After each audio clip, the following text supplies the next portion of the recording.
So this is the continuation of module 1, that is the first part of module 1, that is introduction.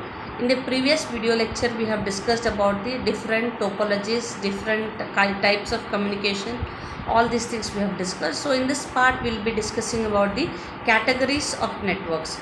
So a network can be divided depending on the size and the area used and the number of users. It is divided into three different categories. That is, first one is LAN, local area network, MAN, metropolitan area network, WAN, wide area network.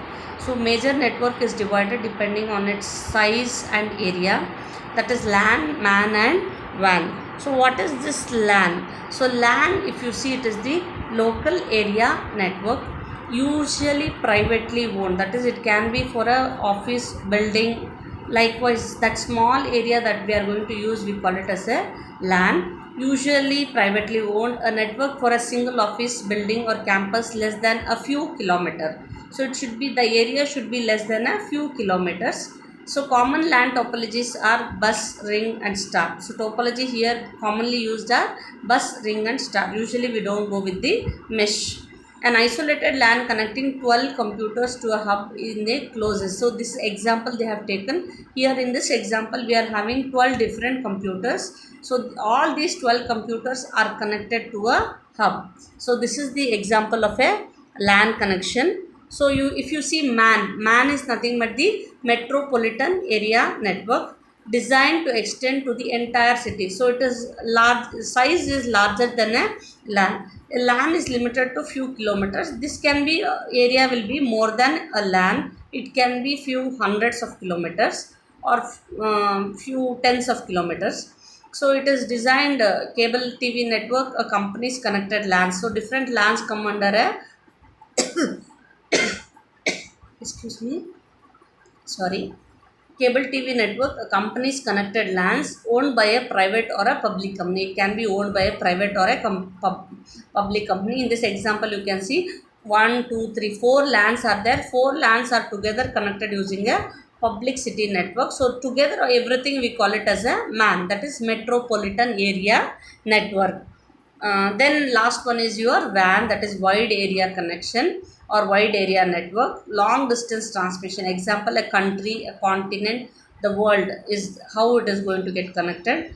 Enterprise network, a WAN that is owned and used by one company. So here you can see it belongs to a one company or one country is taken under as a WAN. Example, you can see you are having a switched WAN and a point-to-point WAN. Switched WAN means whenever it is required, the switch is going to establish the connection between. So here you can see we are having end systems A, B, C. So in between we are having the switches. So whenever you want the operation to be done, the switch will be opened or closed. So switch control is there. It is connected or disconnected. Then we are having point-to-point WAN where computers and modem is used. From this point to the other point, wireless connection is going to be take place. That is point-to-point WAN. So all these put together will be forming the internetwork. That is, now we have seen the different connection, that is LAN, WAN and MAN. Everything put together will be seeing what is the internetwork. So internetwork or internet, two or more networks are connected by interconnecting devices. Internet working devices.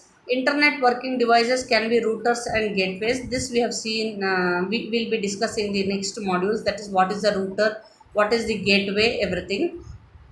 Then the internet, a specific worldwide network. So everything put together, a WAN, LAN, MAN, everything put together, connected using the gateways and routers together will make it as a internet network. That is the internet today. So example of internet today, you can see this is a heterogeneous network with 4 WANs and 2 LANs. Here you can see bottom we are having 2 LANs. Here we are having the president. From the president system, the information is coming to the modem. From modem to modem, we are having a point-to-point, that is wireless communication is there. From there, it is coming to the switched WAN. From the switched WAN, whichever by using the router, whichever LAN it has to go and reach, it is going to get reached in that destination. So this is how every system in the network will be getting the internet. So this is the example, best example of a heterogeneous network. Heterogeneous network, that is, it is a example of switch WANs, it is having point-to-point WANs, everything is put together, will be a good example for the internet. So what is this switching? We told switch.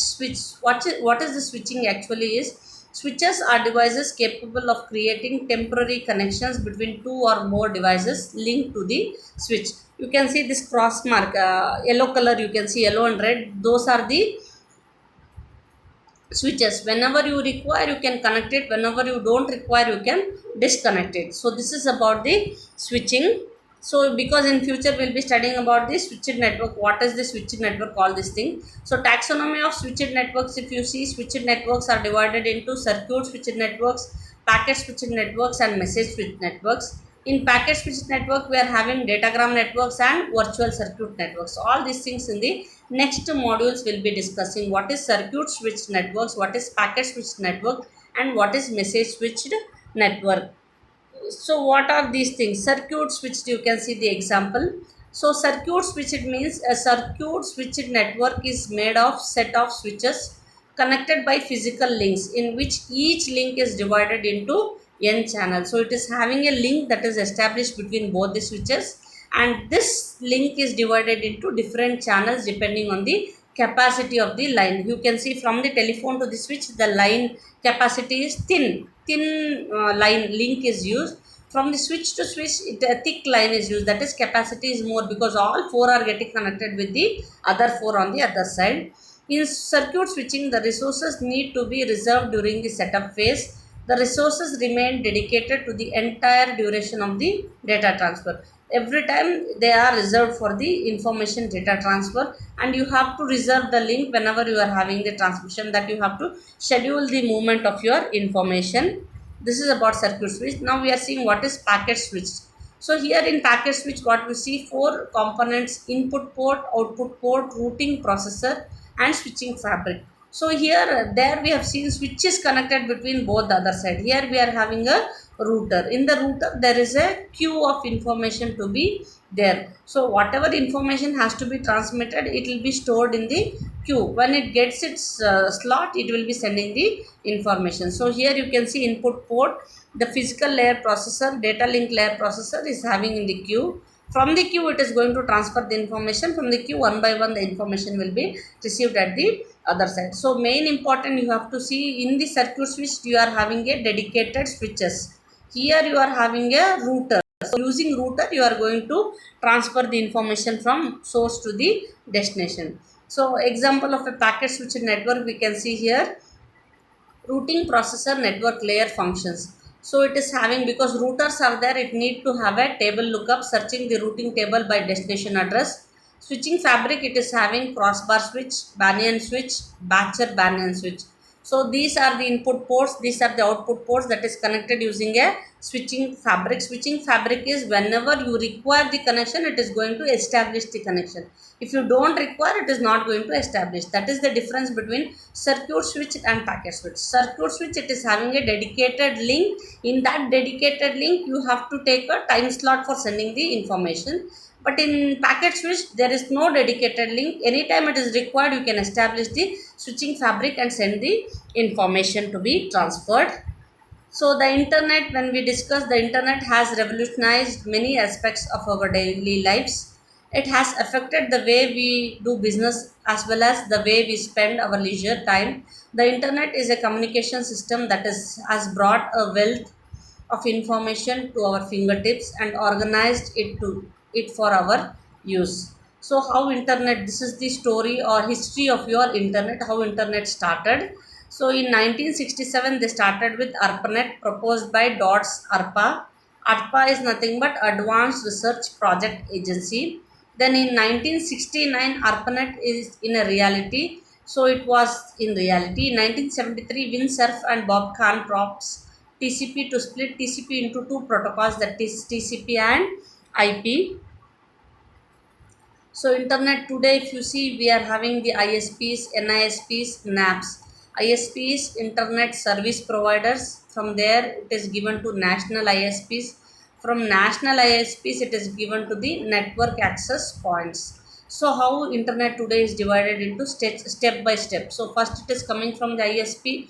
For ISP it will be coming to the regional ISP. From regional ISPs to the national ISPs, or in the other direction we can take. So from NAP, it is being divided into the from national ISPs, it is going to the NAP, that is network access point that are using the internet. So this is the backbone structure of your internet. So every internet, every point, peering point is connected using the backbones. Every backbone is connected to a provider network, from the provider network to a customer network. So every network is getting connected to the each and other network.